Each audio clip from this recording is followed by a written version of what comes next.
नमस्कार दोस्तों, जय श्री राम, जय श्री राधे कृष्णा, हर हर महादेव। मैं ज्योतिषाचार्य अनुज जैमिनी आप सभी का हार्दिक स्वागत करता हूं। सनातन धर्म रहस्य में आप सभी का स्वागत है। मित्रों, आज का हमारा विषय है कि क्या भगवान श्री कृष्ण की मृत्यु जरा नाम के व्याध लगने से हुई थी। जी हाँ मित्रों, इसी आक्षेप के निवारण के लिए हम प्रस्तुत हैं। भगवान श्री कृष्ण को साधारण मनुष्य सिद्ध करने के लिए कुछ विधर्मियों के द्वारा ये सवाल उठाया जाता रहा है और उठा रहे हैं। कहते हैं कि भगवान श्री कृष्ण साधारण ये मनुष्य थे, महापुरुष थे, जिसका जन्म लिया है और मृत्यु भी निश्चित है। ये सार्वभौम सत्य है। ईश्वर का ना जन्म होता है ना मृत्यु है। परंतु मित्रों, भागवत गीता में 4th अध्याय में भगवान श्री कृष्ण ने अर्जुन को बोला है, यदा यदा ही धर्मस्य ग्लानिर्भवति भारत अभ्युत्थानम धर्मस्य तदात्मानं सृजाम्यहम्। और ये भगवत गीता में जो श्लोक है उसका इंटरलिंक यजुर्वेद के 32वें अध्याय के मंत्र से है और उसका कि वह परमात्मा समय पर बार बार जो सभी प्राणियों में संव्याप्त है, बार बार वो प्रकट होता है। और 40वें अध्याय में यजुर्वेद में ये जो मंत्र है वह परमात्मा जो स्नायु रहित है, वर्ण छिद्र से रहित है, वह क्रांतदर्शी परमात्मा, तेजस्वी, मनस्वी एवं पर राज करने वाला परमात्मा, शासन करने वाला, वह स्वयंभू यानी कि स्वयं प्रकट करने वाला है, अपने शरीर को प्रकट करता है। यानी कि परमात्मा अवतार लेते हैं। इस पर हमने पूर्व में भी वीडियो डाली थी। अब हम यहाँ पर एक चर्चा करने के लिए उपस्थित है। भागवत गीता के अलावा भागवत पुराण में 11वें स्कंद में ये श्लोक पर ध्यान देना चाहिए कि भगवान श्री कृष्ण की मृत्यु जरा नाम के व्याध से बाण लगने से नहीं हुई थी। भगवान श्री कृष्ण का निजधाम गमन हुआ था। भगवान का आगमन, अवतरण और भगवान का निजधाम गमन दोनों ही दिव्य है। मनुष्य का जन्म होता है बायोलॉजिकल पेरेंट्स के द्वारा और उनकी मृत्यु होती है तो कर्म अनुसार उनको अच्छे बुरे कर्म करके अनुसार उनको फल के स्वरूप अच्छे कर्म करते तो स्वर्ग प्राप्त होता है और बहुत भक्ति की हो तो मोक्ष प्राप्त होता है, और जिसने पाप किए हो तो यमलोक में सजा मिलती है उसको, वो नरक में जाता है। परंतु भगवान का ऐसा कुछ नहीं है। भगवान का आगमन, उनका अवतरण अपनी इच्छा से होता है और जाना भी अपनी इच्छा से होता है। तो बाण लगने से भगवान की मृत्यु कैसे होती? वो तो एक श्राप की पूर्ति भगवान ने करनी थी। उस श्राप का मान रखना था जो गांधारी ने और ऋषि गांधारी ने भगवान श्री कृष्ण को दिया था कि जिस प्रकार से कौरवों का, मेरे पुत्रों का नाश हुआ, उसी प्रकार से तुम्हारे यदुकुल का भी सर्वनाश हो जाएगा। भगवान श्री कृष्ण के पुत्र थे सांब, जो जामवंती के गर्भ से उत्पन्न हुए थे। भगवान श्री कृष्ण के ही समान सुंदर थे। स्त्री का रूप बनाया और ऋषियों का मखौल उड़ाने के लिए यादव बालकों के साथ चल दिए और ऋषियों से पूछा कि हे ऋषिवर बताइए, इस स्त्री के गर्भ में पुत्र होगा या पुत्री? तब ऋषि मुनि समझ गए तो सांब है भगवान श्री कृष्ण का पुत्र। उन्हें श्राप दिया कि हे दुष्ट बालकों, इस स्त्री के गर्भ से एक ऐसा भयंकर मूसल उत्पन्न होगा जो समस्त यादवों का नाश का कारण बनेगा। अब वो घबरा गए, चले गए वहां से। उग्रसेन महाराज के समक्ष वो मूसल लाया गया। तब उग्रसेन महाराज और भगवान श्री कृष्ण ने आदेश दिया कि इसके चूर्ण करके नदी में प्रवाहित कर दो।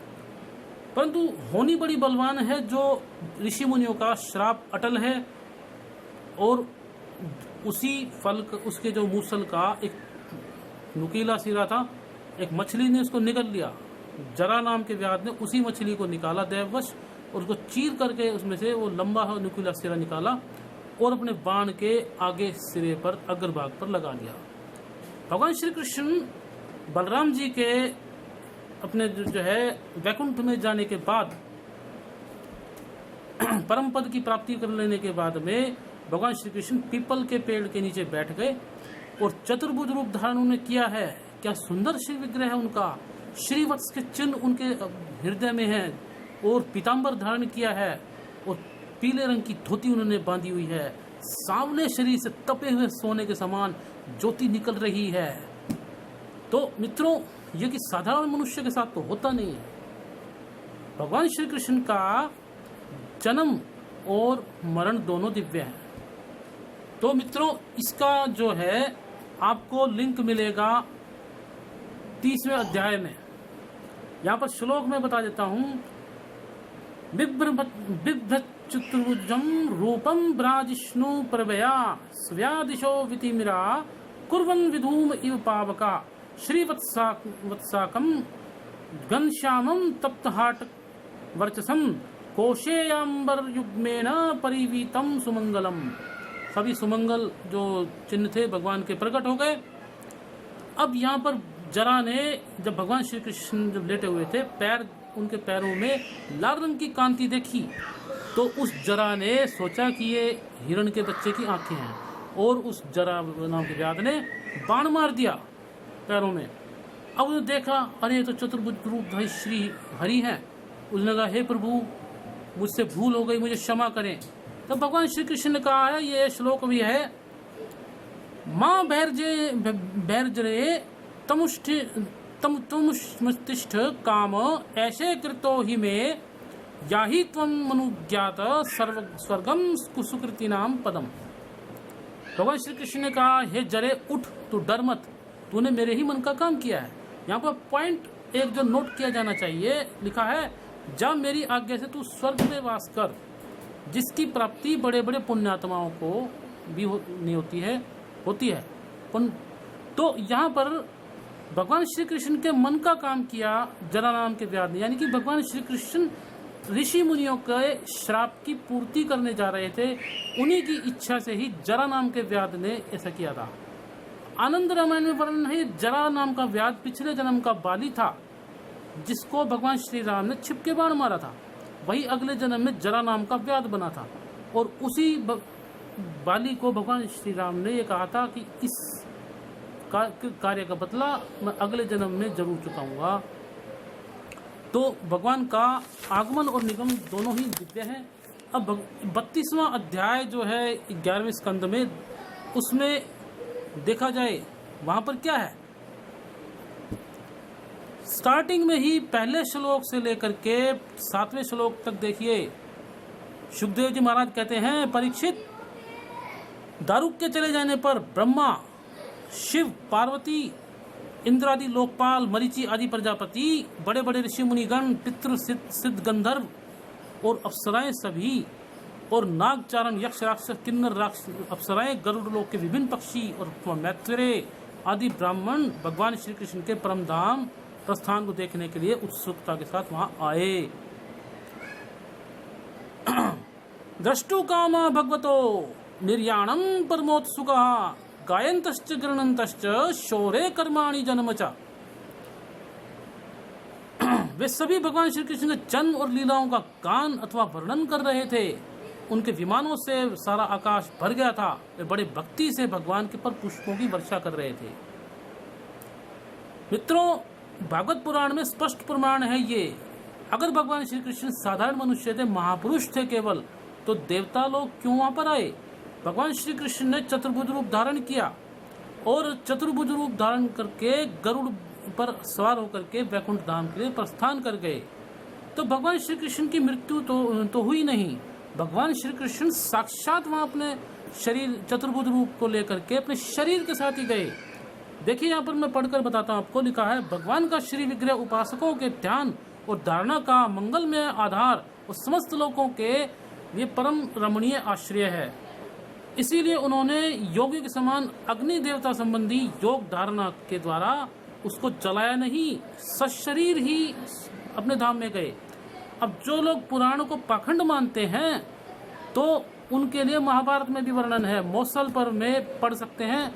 भगवान श्री कृष्ण अपने चतुर्भुज रूप को धारण करके अंतरिक्ष में स्थित, अपने अंतरिक्ष से भी ऊपर होते हुए अपने वैकुंठ धाम में चले गए, और वहां पर देवताओं ने उनका अंतरिक्ष में स्वागत किया। तो भगवान के अलौकिक रूप का तो महाभारत में वर्णन है, तो पढ़ सकते हैं। और आक्षेप का निवारण तो मित्रों है ही। भगवान श्री कृष्ण का प्राकट्य हुआ था, केवल यश वसुदेव और देवकी मैया को मिल गया। ठीक है, भगवान श्री कृष्ण चतुर्भुज रूप लेकर ही प्रकट हुए थे और चतुर्भुज रूप लेकर ही अपने शरीर के साथ ही चले गए। माता देवकी के जो अनन्य विनय प्रार्थना पर उन्होंने बालक का रूप बनाया, शिशु का। यही भगवान श्री राम का श्री राम अवतार में, श्री राम अवतार के समय चतुर्भुज रूप लेकर प्रकट हुए थे।